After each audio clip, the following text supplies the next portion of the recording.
নমস্কার। নকশি খাতায় আপনাদের সব্বাইকে স্বাগত। কেমন আছেন সকলে? আশা করি শান্তিতে আছেন, সুস্থ আছেন। আজ যে গল্পটি পড়ে শোনাচ্ছি তার নাম 'বাণী মা'। লেখা শ্রদ্ধেয় সাহিত্যিক শ্রী তারাশঙ্কর বন্দ্যোপাধ্যায়। আমার মেয়ে বাণী ৫ পার হইয়া সবে সে ৬ পা দিয়াছে। হঠাৎ তাহার জীবনে একটা পরিবর্তন দেখা দিল। সে পাকা গিন্নি হইয়া উঠিল। সংসারের সকলেই সেজন্য আমাকে দায়ী করিলেন। বলিলেন, বাপের আদরেই মেয়েটির মাথা খাওয়া গেল। বিবরণটা এই: বাণীর আগে আমার আরেকটি মেয়ে হইয়াছিল, কালো মেয়ে, একটি চোখ টেরা। তার নাম দিয়াছিলাম বুলবুল। বুলবুল শেষে সংক্ষিপ্ত হইয়া বুলুতে পরিণত হইয়াছিল। সেই বুলু অকস্মাৎ একদিন চলিয়া গেল। প্রথমটা সে আঘাতে পাগলের মতো হইয়া গিয়াছিলাম। এখনো মধ্যে মধ্যে মনে হয় অপূর্ব সে আঘাত। মানুষ যে কতখানি ভালোবাসিতে পারে, শোকের নির্মম আঘাত না হইলে সে তাহা উপলব্ধি করিতে পারে না। নারিকেলের ছোবড়া ও খোলার মতো হৃদয়ের আবরণটা না ভাঙিলে অন্তঃস্থলের শস্য এবং পানীয়ের অমৃতরসের সন্ধান পাওয়া যায় না। কিন্তু শোক চিরদিন থাকে না। চিরদিন কেন, শোক বোধ করি সুখের চেয়েও স্বল্পক্ষণ স্থায়ী। শোক আস্বাদে অতি তীব্র কিন্তু অপূর্ব। তাহার প্রভাব অতি পবিত্র। শোকে মানুষকে উদার করে, পঙ্কিলহীনতার ঊর্ধ্বলোকে লইয়া যায়। তাই শোক স্বল্পদিন স্থায়ী। মানুষ টানিয়া টানিয়া শোকাহতকে নিচে নামাইয়া আনে। প্রকৃতিও পরিহাস করিয়া তাহাকে নিম্নলোকে ঠেলিয়া দেয়। আমাকে যে অত্যন্ত সবলে শোকের রাজ্য হইতে টানিয়া নিচে নামাইল, সে ওই বাণী। বাণীর বয়স তখন সবে ৪ বৎসর। বুলুর অদর্শনে সে কাঁদিল, কিন্তু আমার কান্না তার সহ্য হইল না। সে আমার কোলে আসিয়া চাপিয়া বসিল। কিছুক্ষণ আমার মুখের দিকে চাহিয়া থাকিয়া সংকোচ ভরে ডাকিল, বাবা। ডাকটি বড় মিষ্টি লাগিল। দীর্ঘ নিঃশ্বাস ফেলিয়াও ম্লান হাসি হাসিয়া উত্তর দিলাম, মা। আমার নাম কি বাবা? বুলবুলের নাম দিয়াছিলাম বুলবুল, দুলদুল, ফুলফুল, টুলটুল ইত্যাদি। ছড়াটা অনেক বড় ছিল, কিন্তু বুলবুলের স্মৃতির সহিত সে ঝাপসা হইয়া আসিয়াছে। বাণী অভিমান করিয়াছিল, সুতরাং তাহারও নাম রচনা করিতে হইয়াছিল। বাণী সেই নামের ছড়া শুনিতে চাহিল। আমি বলিলাম, বাণীমা, রানীমা, মণিমা, ধনীমা, চাঁদিমা, রাঙিমা, লালিমা, নীলিমা, মহিমা, গরিমা, সুরমা, সুষমা, মাসিমা, পিসিমা, মালো, মা, মা, মা। সঙ্গে সঙ্গে তাহাকে বুকে জড়াইয়া ধরিলাম।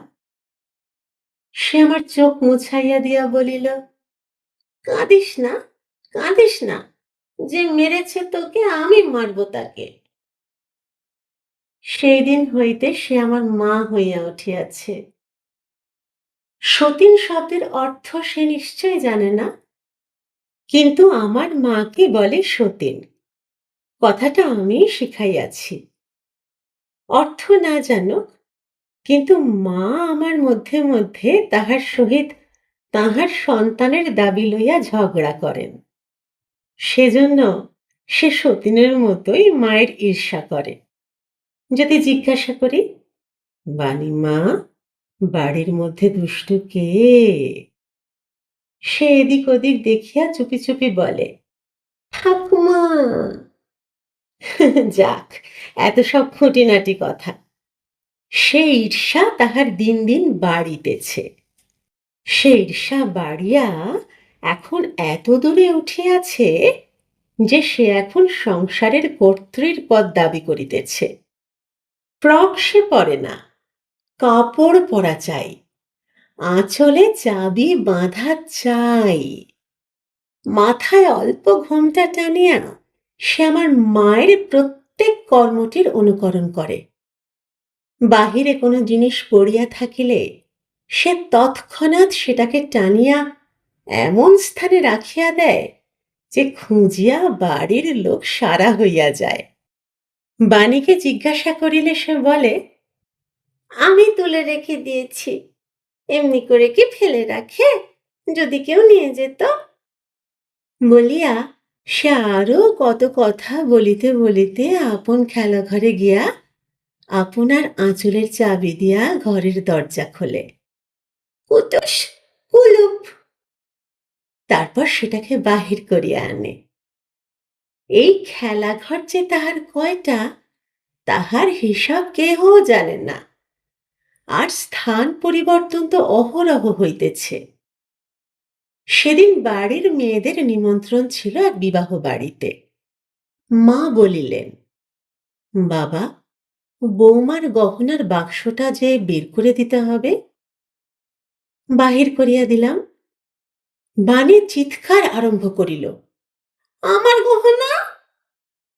আমার মা নিজের নিরাভরণা মূর্তি দেখাইয়া বলিলেন, তুই যে বলিস তুই আমার সতীন, তোর বাপের মা, তুই গয়না পরবি কি? আমি গয়না পরেছি? আমার সতীন হয়ে গয়না পরবি কি তুই? সে তারস্বরে চিৎকার করিয়া বলিল, আমি সতীন হব না। অতঃপর গহনা বাহির না করিয়া দিয়া উপায় রহিল না। সন্ধ্যায় বাড়িতে আসিয়া দেখি হুলস্থুল কাণ্ড। বাণী কাতর ভাবে ফোপাইয়া ফোপাইয়া কাঁদিতেছে, আর বাড়ির সকলেই বলিতেছে, ওর বাপে আদর দিয়ে ওর মাথাটি খেলে। ব্যাপার শুনিলাম। বাণীর মা বিবাহ বাড়ি হইতে আসিয়া আপনারও বাণীর গহনাগুলি খুলিয়া বাক্সতে বন্ধ করিয়া ঘরের মধ্যে রাখিয়াছিলেন। সেই গহনার বাক্স অকস্মাৎ একসময় অন্তর্হিত হয়। বাড়ির সমস্ত লোক যখন মাথায় হাত দিয়া বসিয়া পড়িয়াছে, তখনই বাণী কোথা হইতে আসিয়া নিজের মাকে বলে, তোমার কাণ্ড বটে মা, এমনি করে গয়নার বাক্স নাকি? আর যায় কোথা! গহনা শোক বিহ্বলা বাণীর মা আসিয়া তাহার পিঠে দুমদাম শব্দে কিলচর বসাইয়া দিয়াছে। গহনার বাক্স অবশ্য পাওয়া গিয়াছে। বাড়িতে সমালোচনার আর অন্ত ছিল না। তখনও পর্যন্ত মেয়েটিকে কেহ স্নেহ সম্ভাষণ করে নাই। সে ফোঁপাইয়া ফোঁপাইয়া কাঁদিতেছিল। আমাকে দেখিয়া হা হা করিয়া কাঁদিয়া উঠিল। আমার এ দৃশ্যটা অত্যন্ত নির্মম বলিয়াই মনে হইল।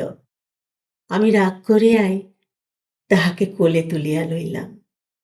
মা বলিলেন, আর আদর দিও না বাবা, একটু শাসন করা দরকার। ঘুমটার মধ্য হইতে বেনির মা বলিলেন, ওই তো আদর দিয়ে মাথাটি খেলে। আমি কোনো কথা না বলিয়া বেনিকে বুকে করিয়া বাহিরে চলিয়া গেলাম। কিছুক্ষণ পর আবার বাড়িতে ফিরিতেই মা বলিলেন, গহনার বাক্সটা যে সিন্ধুকে তুলে রাখতে হবে বাবা। আমার মনের ক্ষোভ তখনও মেটে নাই। আমি বলিলাম, আমি পারব না। মাও এবার রাগিয়া উঠিলেন, না পারো নাই পারবে বাবা, যায় তোমারই যাবে। ঘরের ভিতর হইতে বাণীর মা বলিলেন, মেয়ে আর কারো হয় না, ছেলেপুলে আর কারো মরে না। সে তো আমারও সন্তান ছিল, না একা ওরই ছিল। উগ্র ক্রোধ প্রাণপণে দমন করিয়া বসিয়া রহিলাম। কোনো উত্তর দিলাম না। বাণী এতক্ষণে শান্ত হইয়াছিল। সে আপন মনে ঘুরিয়া খেলা করিতে লাগিল। বাণী শান্ত হইল, কিন্তু তাহাকে কেন্দ্র করিয়া বাড়িতে যে ঝটিকাবর্ত উঠিয়াছিল তাহা শান্ত হইল না। শিশুতে এবং বয়স্কতে এই পার্থক্য। এমনকি বাড়িতে রাত্রে খাওয়া-দাওয়া পর্যন্ত হইল না। রাগ করিয়া মা শুইতে চলিয়া গেলেন। একই বিছানায় নির্বাক হইয়া আমরা স্বামী-স্ত্রীতে শুইয়া রহিলাম। বাণী কিছুতেই মায়ের দিকে সইল না। আমার পাশে আসিয়া সে আবার ফোঁপাইয়া ফোঁপাইয়া কাঁদিতে লাগিল। ঘটনার পরিণতিটা এতদূর আসিয়া যদি সমাপ্ত হইত, তবে নিজেকে ভাগ্যবান মনে করিতাম। নির্মম ভাগ্য অত্যন্ত নিষ্ঠুর পরিহাস করিবার জন্যই এমনি ক্রোধান্ধ করিয়া সমগ্র সংসারটিকে শোচনীয় পরিণামের পথে চালিত করিতেছিল। আমরা বুঝিতে পারি নাই। সকালেই দেখা গেল চোরে ঘরে সিঁধ কাটিয়াছে। মাটির ঘরেই কাপড়ের বাক্স প্যাঁটরা ছিল, সেগুলি তছনছ করিয়া ছড়াইয়া ফেলিয়াছে। স্ত্রী বুক চাপড়াইয়া কাঁদিয়া উঠিলেন। গহনার বাক্স যে কাপড়ের বাক্সের উপরেই ছিল। গত রাত্রের অশান্তির তাড়নার ফলে তিনিও রাগ করিয়া বাক্সের উপরেই গহনার বাক্স ফেলিয়া রাখিয়া দিয়াছিলেন। মা বলিলেন, ওগো, আমার বুক যে কেমন করছে গো, ও মা গো। আমি মাথায় হাত দিয়া বসিয়া পড়িলাম। পাড়া প্রতিবেশী আসিয়া আমাকেই দোষ দিল। রাগ করিয়া এত টাকার গহনা বাহিরে রাখিয়া দেওয়া আমার উচিত হয় নাই। আর গহনা গহনা করিয়া এতটা গোলমালের পর। আবার এতটা চেঁচামেচি যদি না হইত, তবে এমন হইত না। ঘরের লোকে চাকর বাকরেরই কেহ না কেহ সন্ধান দিয়াছে। আমার চোখ ফাটিয়া জল আসিল। মা বলিলেন, ওই মেয়েটি অত্যন্ত কুলক্ষণা, ওর থেকেই এই হলো। পাড়া প্রতিবেশীরা সায় দিল। একজন বলিল, ওরই দৃষ্টিদোষে সে মেয়েটা গিয়েছে। একজন বলিল, সে আর কি করবে বলো, এখন পুলিশে খবর দাও। হ্যাঁ, মনে ছিল না। তাড়াতাড়ি উঠিয়া বাহির হইলাম। বাবা! দারুণ দুর্দান্ত ক্রোধে আমার অন্তরটা সারা হইয়া উঠিল। সকল অনর্থের মূল ওই অলক্ষণা মেয়েটা আবার পিছনে ডাকিতেছে। ক্রুদ্ধ হইয়া ফিরিয়া দাঁড়াইলাম। বাণী পিছনের দিকে একবার চাহিয়া দেখিয়া বলিল, গহনার বাক্স আমি রেখে দিয়েছি বাবা, মায়ের যে কাণ্ড। কোথায় কোথায়? সেই চানের ঘরের পাশে চোরকুঠুরিতে আমার খেলা ঘরে, কুলুপ দিয়ে। তাড়াতাড়ি তাহাকে বুকে তুলিয়া লইয়া বলিলাম, কই, বের করে দেবে চলো তো মা। সে বলিল, সেই যে মা যখন তোমার সঙ্গে ঝগড়া করছিল, তখনই আমি দেখলাম। দেখে বলি সামলিয়ে রেখে দি। খেলাঘরেই বাক্সটি দেখিলাম। তাড়াতাড়ি তুলিয়া লইতে গেলাম। বাণী বাধা দিয়া বলিল, দাঁড়াও, কুলুপ খুলি। বলিয়া সে শূন্যে চাবি ঘুরাইয়া মুখের শব্দ করিল, কুটুস, কুলুপ। গল্পটি শেষ হলো। আপনাদের সঙ্গে বসে যে গল্পগুলি পড়ি, সেগুলি কেন ভালো লেগেছে, সেগুলি আলাদা করে আলোচনা করা হয় না। কারণ একেকটি গল্প একেকজনের কাছে একেকটি কারণে একেক রকমভাবে ভালো লাগে। কিন্তু এই গল্পটি আমার কেন ভালো লেগেছে আর এত পড়তে ইচ্ছে করেছে, সেটি আমার মনে হলো আপনাদের সঙ্গে ভাগ করে নিই। প্রত্যেকটি কন্যা সন্তান তার বাবার কাছে রাজকন্যা। আর প্রত্যেকটি কন্যা সন্তানের কাছে তার বাবা রাজা, তার প্রথম হিরো। এই গল্পটি পড়তে পড়তে আমার ঠিক এরকম একটি অনুভূতি হচ্ছিল। এত মিষ্টি একটা অনুভূতি, তাই মনে হলো এটার সঙ্গে অনেকেই বোধহয় রিলেট করতে পারবেন। তাই ভাগ করে নিলাম। জানাবেন কেমন লাগলো। সকলে খুব ভালো থাকুন, আনন্দে থাকুন, সুস্থ থাকুন, পরিবারকে নিয়ে শান্তিতে থাকুন। শিগগির দেখা হচ্ছে আরেকটি গল্প নিয়ে। আজ আসি। গল্প পরিহাস, লেখা শ্রদ্ধেয় সাহিত্যিক শ্রী বিভূতিভূষণ বন্দ্যোপাধ্যায়। অনেক বছর ব্যবধানে মানব জীবনে যে নাটক অভিনীত হয়, যে সূক্ষ্ম আবেদনের সৃষ্টি করে, এ গল্পটি তারই গল্প। রামতারক বন্দ্যোপাধ্যায় যখন মারা যান ১২৬৫ সালে, তখন তাঁর সম্পত্তি বেশ ভালোই ছিল কুড়ুলগাছিতে। রামতারক বন্দ্যোপাধ্যায়ের স্ত্রী পুত্র ছিল না। তিনি তাঁর সম্পত্তি ছোট ভাই রামগতিকে দিয়ে গেলেন। সন্ধ্যার সময় ছোট ভাইকে ডেকে বললেন, কিছু মনে করিস নে রামা, অনেক মামলা করেছি তোর সঙ্গে বিষয় নিয়ে, সব তো রেখে যেতে হলো, সঙ্গে কিছুই নিয়ে যেতে পারলাম না। এখন সব বুঝতে পেরেছি ভাই, কিছুই কিছু না, নকলের জন্যে আসল হারিয়ে বসে আছি। একটা কথা বলি শোন, উঠোনের ওই জবাতলায় আমার ৫০০ টাকা পোঁতা আছে, তুলে নিস। রামগতির সঙ্গে দাদার মুখ দেখা দেখি ছিল না বহুদিন থেকে। কেউ কারো বাড়িতে যেত না, যদিও পাশাপাশি বাড়ি। রামগতি কেঁদে ফেলে বললেন, দাদা তুমি কি বলছো? আমি জসাইকাটি থেকে নীলমণি কবিরাজকে কাল সকালেই নিয়ে আসবো। কোনো ভয় নেই দাদা, তুমি ভালো হয়ে উঠবে। রামতারক ম্লান হেসে বললেন, এদিকে আয়, আশীর্বাদ করি। নীলমণি কবিরাজকে আর আনতে হয়নি। শেষ রাত্রের টাল আর সামলে ওঠেনি বৃদ্ধ রামতারক। দাদার শ্রাদ্ধ শান্তি রামগতি পল্লীগ্রামের হিসেবে ভালোভাবেই করলেন। লোকে তাকে ভালোই বললে।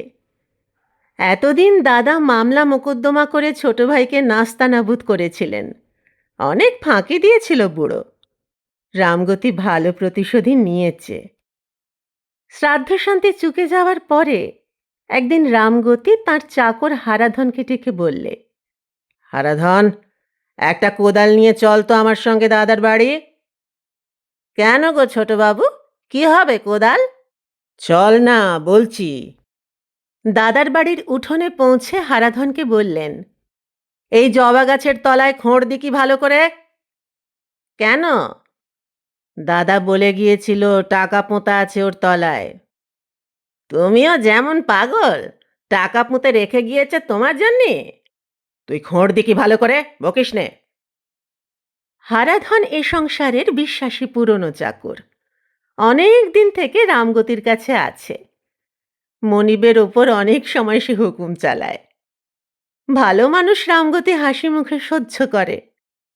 অনেকক্ষণ ধরে খোঁড়া হলো, কিছুই পাওয়া গেল না। রামগতি বললেন, উত্তর দিকে খোঁড় দিকে। আবার খানিক পরে বললেন, পেলি নে? আচ্ছা, দক্ষিণ দিকে খোঁড়। ৬ ঘণ্টা খোঁড়াখুঁড়ির পরেও কিছু পাওয়া গেল না। রামগতি এই টাকার উপর নির্ভর করে দাদার শ্রাদ্ধে কিছু বেশি খরচ করে ফেলেছিলেন। হারাধন বললে, তখনই বললাম ছোটবাবু, বড়বাবুর আর খেয়ে দে কাম নেই, আপনার জন্যই টাকা পুঁতে রেখে যাবে। তাই তো বললে যে দাদা মৃত্যুর কিছু আগে। অমন বলে, রোগের সময় কে কি বলে তাই কি আর দেখতে গেলি চলে? এই ঘটনার কিছুদিন পরে রামগতির মৃত্যু হল। রামগতির একমাত্র শিশুপুত্রের বয়স তখন মাত্র ৫ বছর। রামগতির বিধবা পত্নী ছেলেটিকে নিয়ে চুয়াডাঙ্গায় তার বাপের বাড়ি চলে গেল। যাবার সময় প্রতিবেশীদের বাড়ি বাসন কোসন পিঁড়ি খাট বালতি রেখে চলে গেল। চুয়াডাঙ্গায় রামগতির স্ত্রীর বাপের বাড়িতে শুধু তার এক ভাই ছাড়া আর কেউ ছিল না। ভাইটি মূর্খ এবং গুলিখোর, অবস্থা ভালো নয়, অতি কষ্টে সংসার চলে। গরুর গাড়ি এসে দাঁড়াতেই রামগতির স্ত্রীর ভাজ উঁকি মেরে বললে, কে গা? ও মা, এ যে ঠাকুরছি। আহা, এসো এসো, এ বুঝি খোকন? এসো বাবা। রামগতির স্ত্রীর চোখে জল এলো। সে যে সংসারে বধূরূপে ঢুকেছিল, সেখানকার অবস্থা এদের চেয়ে অনেক সচ্ছল, অনেক ভালো। রামগতির অংশে ৩০ বিঘে জমি ছিল প্রজাবিলি। কিছু খাজনা এবং কিছু ধান পাওয়া যেত। খাওয়া দাওয়ার অবস্থাও ছিল অনেক ভালো। কিন্তু রামগতির স্ত্রী শিশুপুত্র নিয়ে সেখানে থাকতে সাহস করেনি বলেই দাদার আশ্রয় এসে পড়ল। গোড়া থেকেই সে ভুল করেছিল। গুলিখোর দাদার ঘরে সব দিন চাল থাকে না। মামিমা রামগতির ছেলে সতুকে বলে, তোর মামার কাছে গিয়ে বল ঘরে চাল নেই, নইলে খাওয়া হবে না। সতু গুলির আড্ডার দোরের কাছে ভয় ভয় এসে দাঁড়িয়ে বলতো, ও মামা। কেউ কথা বলে না। আড্ডার রকম দেখে সতুর মুখ দিয়েও কথা বেরুতে চাইতো না। সেখানে দেওয়ালে হেলান দিয়ে সারি সারি লোক বসে আছে। মুখে তাদের লম্বা প্যাঁকাটির নল। কলসির কানা ভাঙার উপর বসানো থেলো হুঁকোর সঙ্গে সেই নল লাগানো। কারও বিশেষ হুঁশ নেই। চোখ বোজানো অবস্থায় গল্প চলছে ওদের মধ্যে। সতু বুঝতে পারত না সেসব গল্পের মানে। তখন তার বয়স ৮-৯ বছর হবে। মামাকে আবার ডাকত, ও মামা। মামা আস্তে আস্তে চোখ চেয়ে বলতো, কে রে? আমি সতু। মামিমা পাঠিয়ে দিলে, ঘরে মোটে চাল নেই। চাল নেই? আচ্ছা বস। এমন চাল খাওয়াবো তোর মামিকে বুঝতে পারবে চাল কাকে বলে। আবার ০.৫ ঘন্টা। মামার সাড়া সংজ্ঞা নেই। বেলা হয়ে যাচ্ছে। মামি ভাত চড়াবে কখন? তারও খিদেতে পেট জ্বলছে। সে আবার ডাক দিলে, ও মামা। কে রে? আমি সতু। চালের পয়সা দাও মামা, ঘরে চাল নেই কিচ্ছু। দাঁড়া, হাতি বিক্রি করি আগে। হাতিটা বিক্রি করেই তোকে চাল তো চাল। ঘরের মধ্যে ওকন থেকে কে একজন টেনে টেনে বললে, হাতি কেন দাদা, আম বাগানটা বিক্রি করে দেও না। আরও কিছুক্ষণ কেটে গেল। সতু ডাকলে, ও মামা। রে, চালের পয়সা দাও। মামা ট্যাঙ্ক থেকে ২ আনা পয়সা বার করে ওর দিকে ছুঁড়ে দিয়ে বললে, যা, আর নেই, ওই দিয়ে চালাতে বলগে, যে করে হোক। মামি খুব ভালো লোক ছিলেন না। ভাত দুটো দিতেন বটে, কিন্তু হাজার মুখ নাড়া দিয়ে আর হাড় ভাঙা খাটিয়ে নিয়ে। সতুর মা ইতিমধ্যে একবার কুড়ুলগাছিতে গিয়ে দেখেন তাদের জমি জমা অপরে দিব্যি দখল করে ভোগ করছে। তার হয়ে কথা বলে এমন লোক পাওয়া গেল না। মামলা করা একা মেয়ে মানুষের কর্ম নয়। দেখে শুনে তিনি আবার বাপের বাড়ি চলে এলেন। সতু গ্রাম্য পাঠশালায় লেখাপড়া শিখে ২ ক্রোশ দূরবর্তী চুয়াডাঙ্গার হাই স্কুলে ভর্তি হল। কয়েক বছর অতি কষ্টে পড়াশুনো করে সে ২য় বিভাগে এন্ট্রান্স পাশ করলে। তার বয়স তখন ১৮ বছর। এই সময় সতুর মা পরলোক গমন করলেন। সতুর মামিমা ওকে বললেন, এইবার একটা চাকরি টাকরি দেখে নাও বাবা, সংসার আর চলে না। তোমার মামাও বুড়ো হয়েছেন, আর তার ক্ষমতা নেই চালাবার। মামাতো ভাই দুটি ছিল অজমূর্খ। বর্ণজ্ঞান পর্যন্ত তাদের হয়নি। পরের গাছের আম কাঁঠাল চুরি, মাছ ধরা, এই ছিল তাদের কাজ। সতুর চেয়ে বয়সে ওরা ছোট ছিল। সুতরাং সতুর উপর পড়ল গোটা সংসারের দায়িত্ব। একদিন ওর মামি বললেন, সতু, একবার যা কুড়ুলগাছিতে।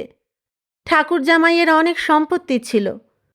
ঠাকুরঝি অনেক বাসন কোসন পরের বাড়ি রেখে এসেছিল শুনতাম। দেখে আয় দিকি বাবা। সতুর মাও তাকে মরবার সময় একথা বলে গিয়েছিলেন। বলেছিলেন, অমুক অমুকের বাড়ি বাসন আছে, রূপোর খাড়ু আছে। দাদার তো এই সংসার, কখনো আনতে ভরসা পাইনি, উড়ে যেত এতদিন। তারা খুব বিশ্বাসী। আমার নাম করে জিনিসগুলো ফেরত নিবি তাদের কাছ থেকে। বৌমাকে তো দেখতে পেলাম না। বৌমাকে দিয়ে বলবি, আমি দিয়েছি তাকে। অনেক দিন পরে সতু এলো কুড়ুলগাছিতে। ৫ বছর বয়সে এখান থেকে চলে গিয়েছিল। সে কথা কিছুই মনে নেই। বাবার কথা মনে পড়ে ওর চোখে জল এলো। হারানো শৈশবের কত আবছায়া অস্পষ্ট স্মৃতি মনে জাগে। যেন ওই জানলার ধারে রোয়াকের কোণে কবে বাবা তাকে কোলে নিয়ে আদর করেছিল, সেই মুখখানা যেন আজও মনে পড়ে। পুরনো বাড়িতে ঢোকা যায় না, ঘন জঙ্গলে উঠোন ঢেকে ফেলেছে। ছাদের কার্নিশে জিউলি গাছ মস্ত বড় হয়ে আঠা ঝরাচ্ছে। বটগাছ গজিয়ে ফল প্রসবের অবস্থায় এসে পৌঁছেছে। তবুও সে পরের বাড়ি থাকল না। বন জঙ্গল কাটিয়ে এবং একটা ঘর পরিষ্কার করিয়ে নিয়ে সেখানেই থাকল। সঙ্গে এনেছিল একটা ছোট বিছানা, মশারি, বালিশ। যাদের নাম মা করেছিল মৃত্যুর আগে, সেসব জায়গায় গিয়ে বাসন চাইলে সতু। তারা বললে, হ্যাঁ বাবা, সে কি কথা, আমাদের কাছে বাসন? সে কবে নিয়ে গিয়েছে তোমার মা? সে কি আজকের কথা বাবা? না না, থাকলে যে দেব না তেমন অধর্ম কাজ কখনো হবে না আমার হাড়ে। না বাবা, সেসব তোমার মা নিয়ে গিয়েছিল। কেউ কিছু দিলে না। অথচ তাদের অবস্থা ভালো, কোঠা বাড়ি, দু একজনের দোতলা বাড়ি। সবাই হাসি মুখে মিষ্টি কথায় ফাঁকি দিলে ওকে। দুটো বাঁশ ছাড় গ্রামের শ্যামচক্রবর্তী দিব্যি ভোগ দখল করছেন খবর পেয়ে সেখানে যেতে বৃদ্ধ শ্যামচক্রবর্তী হেসে বললেন, এসো বাবা এসো, ও বাঁশ ছাড়া আমারই। সীমা ছাড়া হয়ে পড়েছিল বলে তোমার বাবার সঙ্গে গোলমাল ওই নিয়ে। গাঁয়ের ৫ জনকে জিজ্ঞেস করে দেখো, ও আমার পৈতৃক আমলের বাঁশ ঝাড়। মিটে গেল। সতু ছেলে মানুষ, বিষয় সম্পত্তির কী বা বোঝে, কী বা জানে। ছেলে মানুষ পেয়ে সবাই ফাঁকি দিল ওকে। কেবল মুড়োর পাড়ার জীবন ডাক্তারদের বাড়ি ও সত্যিকারের স্নেহ পেলে খানিকটা। জীবন ডাক্তারের স্ত্রী ওকে বললেন, তুই তখন এতটুকু, এখানে আসতিস, তালশাঁস দিতাম হাতে, খেতিস বসে বসে। আহা, তোর মার তো আর মরবার বয়স হয়নি। অল্প বয়সে মারা গেল। অল্পভোগী লোক, বস, দুটো মুড়ি খা। কে একজন একদিন ওকে এসে বললে, বাবু, আপনারে ডাকছে আপনাদের পুরনো চাকর হারাধন। সে উঠতে পারে না বিছানা থেকে। আপনি এসেছেন শুনে কদিন কেবল আমাকে বলছে আপনাকে ডাকতে, তা আমার সময় হয় না। সতু হারাধনের নাম শুনেছিল তার মায়ের মুখে। ছেলেবেলায় দেখলেও সে কথা তার মনে ছিল না। লোকটা ওকে একটা ভাঙা কুঁড়ে ঘরে নিয়ে গেল। উঠোনে একটা কামরাঙা গাছে পাকা পাকা কামরাঙা ঝুলছে। ঘরের দাওয়ায় একটা মাছ ধরা ঘুনি উপুড় করা আছে। ঘরের মধ্যে অন্ধকারে মেঝের উপর বিছানায় একটা লোক শুয়েছিল। সতু ঘরে ঢুকতে লোকটা বিছানায় উঠে বসবার চেষ্টা করলে। মুখের দিকে চোখ চেয়ে চেয়ে বললে, এ খোকন, আমার খোকন সোনা, আয় কাছে আয়, ভালো করে দেখি, কোলে পিঠে মানুষ করেছি রে তোরে। লোকটা হাউ হাউ করে কেঁদে উঠল। শুধু তো অবাক, চুপ করেই রইল সে। লোকটা বললে, বাবা, তোমারে ডেকেছি কেন বলি। আমি মহা পাপ করেছিলাম, তোমার কাছে সেটা বলি। আমার সব গায়ে ঘা হয়েছে, তার উপর জ্বর, খেতে পাইনে, কেউ একটু জল মুখে দেবার লোক নেই। তোমার জ্যাঠামশাই মরবার সময় তোমার বাবারে বলে, তাদের উঠানে জবাতলায় ৫০০ টাকা পোঁতা আছে, আমারে সে টাকা তুলতে বলে তোমার বাবা। আমি মাটি খুঁড়ে দেখলাম একটা পেতলের বগুনোর কানা দেখা যাচ্ছে। আমি তার উপর অমনি মাটি চাপা দিয়ে ফেললাম। কুবুদ্ধি চাপলো মাথায়। তোমার বাবাও দেখলে না, ভাবলে আমি অনেক দিনের বিশ্বাসী লোক, আমি কি আর ফাঁকি দেব? রাতারাতি সেই টাকার বগ্ন আমি তুলে নিয়ে গিয়ে তোমার কাছে বলতে লজ্জা করে আমার এক বিটি হয়েছিল, তার হাতে নিয়ে গিয়ে দিলাম। সে টাকা আমার ভোগে হয়নি বাবা, সেই মেরে দিলে টাকাটা। দিন 15 পরে টাকা নিয়ে সে গঙ্গার ওপারে তার বোন ভগ্নিপতির কাছে চলে গেল। তোমরাও এখান থেকে চলে গেলে। আমার সেই থেকেই খারাপ অবস্থা। এখন আর খেতে পাইনি। যতদিন শরীরে শক্তি ছিল, জন খেটে পেটের ভাত চালিয়েছি। এখন বুড়ো হয়ে গেছি, রোগগ্রস্ত, আর খেতে পাইনে। আমার এমন হবেই যে বিশ্বাসঘাতকী কাজ করেছি, পুরনো মনিবের টাকা চুরি করেছি। আমার এমন হবে না তো কার হবে বাবা? আজ তোমার কাছে বললাম, যদি তাতে পাপের বোঝা কমে। আর আমার হয়ে এলো খোকন, বড্ড জোর দুটো একটা মাস। তরে যে দেখলাম মরবার আগে। সতু কিছুক্ষণ ওখানে বসে দু একটা সান্ত্বনার কথা ওকে বললে। তারপর পকেটে হাত দিয়ে যা কিছু ছিল ওর বিছানার পাশে রেখে ঘর থেকে বেরিয়ে চলে এলো। গল্প পরিহাস, লেখা শ্রদ্ধেয় সাহিত্যিক শ্রী বিভূতিভূষণ বন্দ্যোপাধ্যায়। কেমন লাগলো জানাবেন। যদি ভালো লাগে চ্যানেলটি সাবস্ক্রাইব করে আমার পাশে থাকবেন। নকশি খাতাকে আপনারা নিজের করে নেবেন। সকলে খুব ভালো থাকুন, আনন্দে থাকুন, সুস্থ থাকুন, পরিবারকে নিয়ে শান্তিতে থাকুন। শিগগির দেখা হচ্ছে আরেকটি গল্প নিয়ে। আজ আসি।